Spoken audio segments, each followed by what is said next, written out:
नमस्कार दोस्तों, मेरा नाम मिथिलेश सिंह है। जैसा कि आप लोग जानते हैं, छठ पर्व आ रहा है। बिहार में बहुत ही धूमधाम से और झारखंड के कुछ पार्ट और यूपी के भी कुछ पार्ट आप बोल सकते हैं, छठ पर्व को बहुत ही धूमधाम से मनाया जाता है। और उम्मीद करता हूं कि आप लोगों ने दीपावली बहुत अच्छे से मनाया होगा और आपका दीपावली बहुत ही बढ़िया गया होगा। और मैं छठ पूजा के अवसर पे मैं ये वीडियो बनाने जा रहा हूँ। मैं आपको बताने जा रहा हूं कि छठ पर्व मनाया क्यों जाता है, आखिर छठ पर्व का इतना महत्व क्यों है। वैसे तो आप वीडियो में या अलग अलग लोगों के अलग अलग ओपिनियन देखेंगे और छठ पूजा के बहुत सारे महत्व है मनाने के, लेकिन यदि साइंटिफिक तरीका देखें और यदि एक पारंपरिक एक ट्रेडिशनल तरीका देखें तो उसमें दो चार चीज़ें आता है। सबसे पहले, और कई बार आपने सुना होगा कि केवल छठ पर्व एक ऐसा पर्व है जहां डूबते हुए सूर्य को प्रणाम किया जाता है।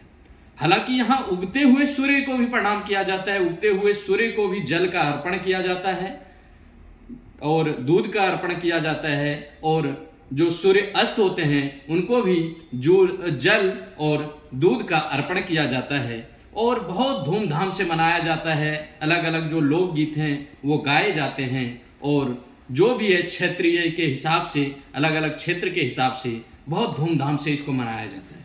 इनके महत्व देखें और अगर इनकी महत्व की बात करें तो सबसे बड़ा महत्व अगर कोई है तो छठ पूजा, एक तो डूबते हुए सूर्य को प्रणाम किया जाता है। दूसरा, छठ पर्व में आपको नाई को बुलाना कंपलसरी है, यानी आप सैलून में काम जो करते हैं उनका भी यहाँ बहुत महत्वपूर्ण योगदान है। यदि आप देखें, नाई एक ऐसा मतलब आप कह सकते हैं प्रोफेशनल हैं जिनको यहाँ होना कंपलसरी है, और साथ में कपड़े जो धुलवाए जाते हैं उसमें धोबी का बहुत महत्वपूर्ण भूमिका रहता है।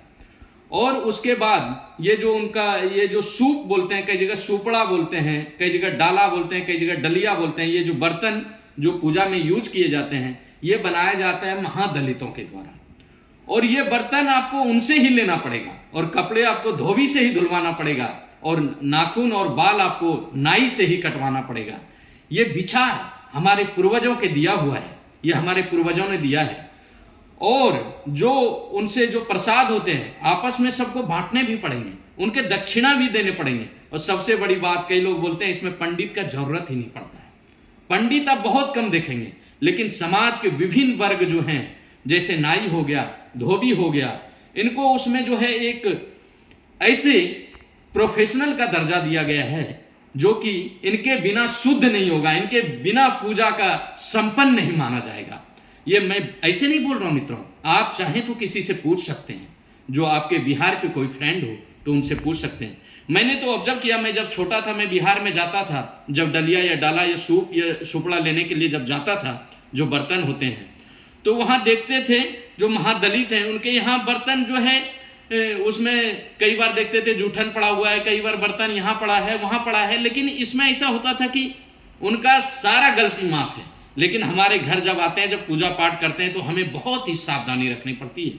और साथ में मित्रों, यहाँ कुम्हार का भी बहुत महत्वपूर्ण भूमिका है। कुम्हार के मट्टी के बर्तन लगते हैं और उनसे ही लेने पड़ते हैं। तो कुल मिला के ये पर्व ये हमें बताता है कि हमें सभी वर्गों का सम्मान इस पर्व में देखने को मिलता है।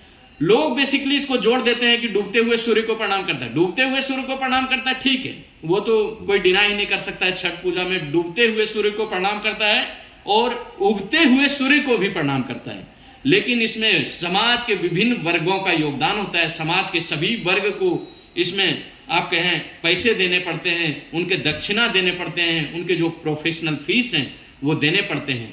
और ऐसे सभी समाज जो छठ पर्व में योगदान देते हैं। और दूसरी बात ये बताना चाहूँ मैं, इस टाइम बिहार में साफ सफाई पे बहुत ही ज्यादा योगदान दिया जाता है। सफाई देखेंगे गली मोहल्ले से लेके हर एक जगह में बिहार में किया जाता है और बहुत ही सफाई देखेंगे। अब मैं तो बोलता हूँ कि इस पर्व को दूर दूर तक पूरे विश्व में फैलाना चाहिए ताकि सफाई पे लोगों का बहुत ही अटेंशन रहे। और मैं उम्मीद करता हूँ और आप सभी भाई बहनों से विनती करता हूं कि छठ पर्व जहां भी रहिए धूमधाम से मनाइए और समाज के जो वर्ग जो वंचित हैं, जिनको छठ पूजा मनाने में दिक्कत तकलीफ जा रही है। कई बार देखते हैं गांव में फाइनेंशियल क्राइसिस की वजह से वो छठ पूजा सही से नहीं मना पाते हैं। तो मैं आपसे विनती करता हूं, अगर कोई ऐसे दबे कुचले कोई फाइनेंशियली प्रॉब्लम में है तो उनको सपोर्ट करें और छठ पर्व को मनाने में उनका योगदान करें।